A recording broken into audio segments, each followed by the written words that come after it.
What's up, guys? We're back. It is the middle of February. I'm having GoPro issues and I'm recording off my phone just so I can get something on. I hate working in the winter. It's cold in here. I hope you guys can hear me over the space heater going, which I do have some ventilation going through. This place is not sealed at all, but we are very behind on the projects that we have for the winter. We have some track days coming up here in a few months. And what do you do when you're really behind? You add more to your plate. So I will give you guys a quick run through of what we kind of have sitting here, and you'll see more as we go. And then, yeah, I'm gonna get cracking because I have a lot of work to do. I'm telling you, the next thing I'm purchasing is some quick jacks, because getting this up in the air is for the birds. Reminder to keep your hands clear when trying to open up some bolts.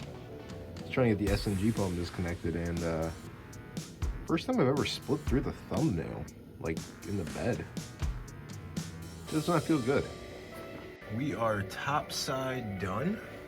I'm thinking we're gonna relocate the battery up here. I don't know if I'm gonna add that to the to-do list right now, but it would be nice. It'll cut a lot of weight out.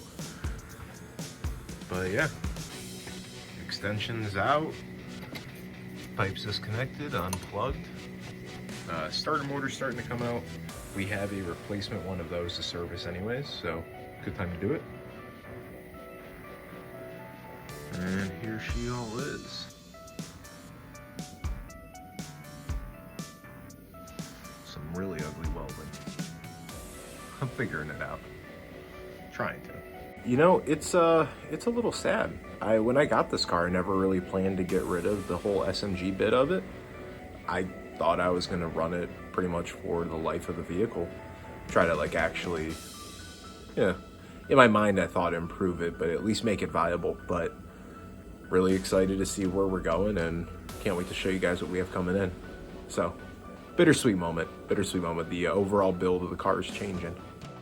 All right, dudes, we're packing it up for the night. Got the exhaust out.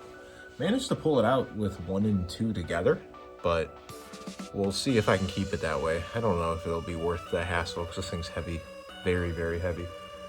But tomorrow we're gonna start dropping the transmission. I accidentally left it in gear, which will probably be a pain in the butt, so I need to figure that out. At this point, I mean, it is what it is. It's just gonna take more time to get the drive shaft bolts and everything. So yeah, but I'm gonna go get some sleep and be back at it in the morning. See you guys in a few. So obviously we still have the top side parts we need to take out. I don't know what I'm gonna do about the buttons and fixing a new bracket. We'll deal with that when we get there. But yeah, we're gonna go pull out the underside. And then hopefully tomorrow, I think we're gonna try to meet the fella and get a nice third pedal in here. All right, let me get to it. I haven't really shown much so far, guys, but it's really because I haven't really done anything special. It's stuff you guys can find everywhere. I'm trying to cut down on the useless content, so I'll be back with you once we start moving. So I think I would know better, but for anyone ever working on an SMG or pulling it, once you get it up in the air, make sure you throw it in neutral, because, so this is what I was stuck with. The very top to the diff. This bolt is near impossible to get to. It actually wasn't that bad, just more of a pain in the butt than it needs to be. I was able to make it happen with a little bit of wobble work with this. But yeah, never mention how much I hate in the cold. Like, that's my breath. This is ridiculous. But now we just need to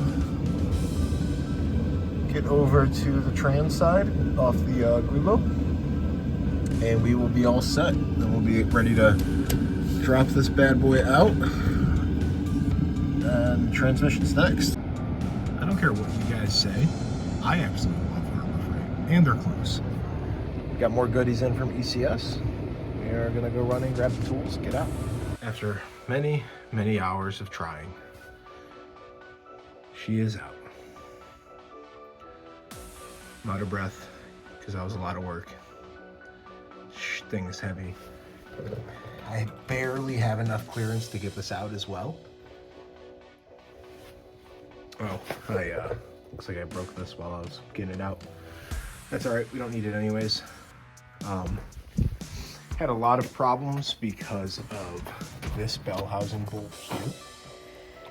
So I'm gonna have to replace that.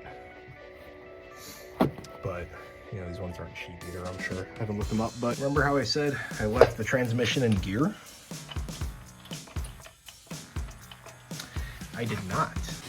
It's just because I had the drive shaft attached and the rear wheels on the ground. So I'm sure someone in the comments catches it and starts yelling at me right away. But yeah, so that wasted probably 2 hours for nothing. But we're done. I will catch you guys in the next little bit. I'm gonna get this stripped up so I can have it ready to trade. All right, ladies and gals, ladies and gents, we are working our way through Snowmageddon here. It's ridiculous how much we got, but I need to clear some space because we have some goodies. Oh yeah. I realized when pulling the transmission, figure out this side from the jack's over here. So I only had enough height to get the jack off the engine in the train tunnel, then I had to pick it up off the lift, or off the jack itself, and then roll it out. That's way too much work. I've been putting off my getting quick jacks for a while. Figured why not do it. It's cold as hell. And we still have some more goodies to grab too. So I'll be back. Like our frosty beard.